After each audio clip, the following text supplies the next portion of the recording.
कहते हैं कि हम 10 बार मरने के लिए तैयार हैं, लेकिन हम भारतीयों के, हम सनातन धर्मावलंबियों के प्राण हमारे सनातन पवित्र हिंदू धर्म में है, इस परम पवित्र भगवा में है। अब किसी भी मुद्दे की राजनीति कीजिएगा, लेकिन हमारे आस्था के, हमारे जो प्रतीक है उसके आधार के ऊपर आप कतई राजनीति मत कीजिएगा। तो 2014 में कांग्रेस को थोड़ा सा सबक मिला है, लेकिन फिर से कांग्रेस सत्ता में ना आए, इसीलिए बहुसंख्यक हिंदू समाज ने अपना राष्ट्रीय कर्तव्य हर बार हर इलेक्शन में निभाना चाहिए। ऐसे ही मैं प्रार्थना करता हूँ, हिंदुत्व की विजय सुनिश्चित है, हम हर बार जीतेंगे, बार बार जीतेंगे, क्योंकि हम धर्म के साथ है। यतो धर्मस् ततो जयः। ओम नमः पार्वती पतये, हर हर महादेव। हमारे साथ समीर कुलकर्णी है। सर, 17 साल बाद फैसला आया और इस फैसले को लेकर क्या कहेंगे?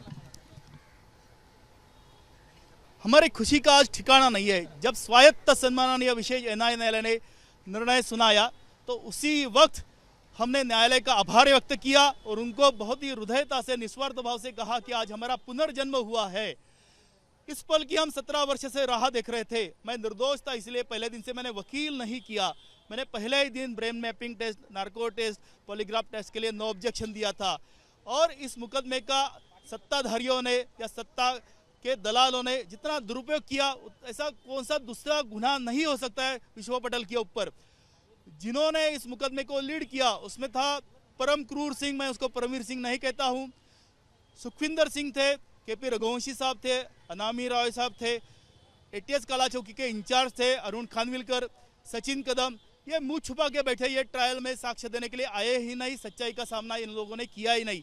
एक इलीगलिटी नहीं थी तो इस मुकदमे का ओरिजिनल एफआईआर नहीं है, 164 स्टेटमेंट नहीं है, कन्फेशनल स्टेटमेंट नहीं है, इलेक्ट्रॉनिक एविडेंस के ऊपर जो भी बताया गया तो वो सीडी ट्रायल के वक्त चली ही नहीं।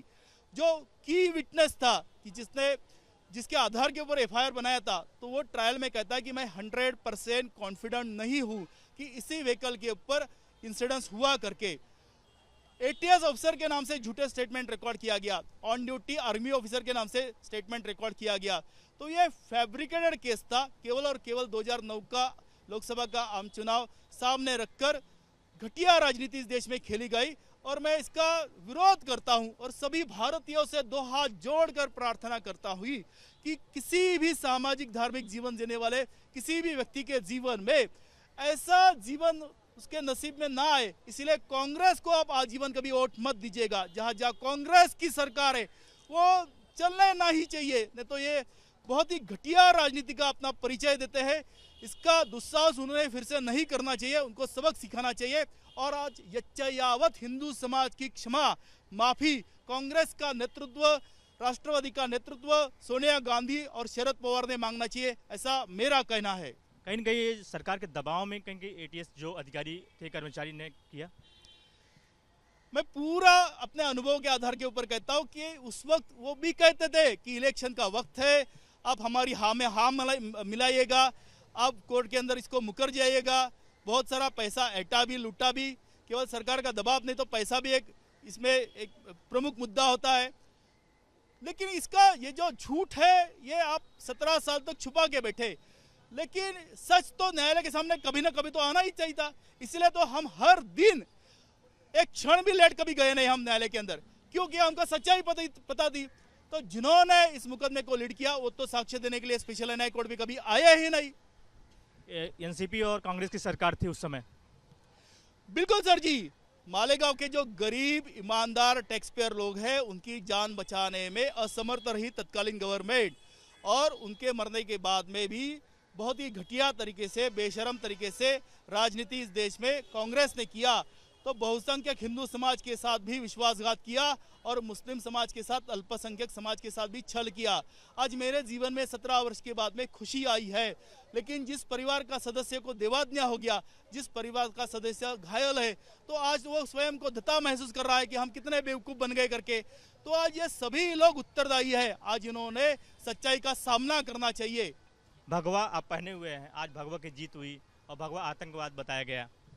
हम हर बार कहते हैं कि हम 10 बार मरने के लिए तैयार हैं, लेकिन हम भारतीयों के, हम सनातन धर्मावलंबियों के प्राण हमारे सनातन पवित्र हिंदू धर्म में है, इस परम पवित्र भगवा में है।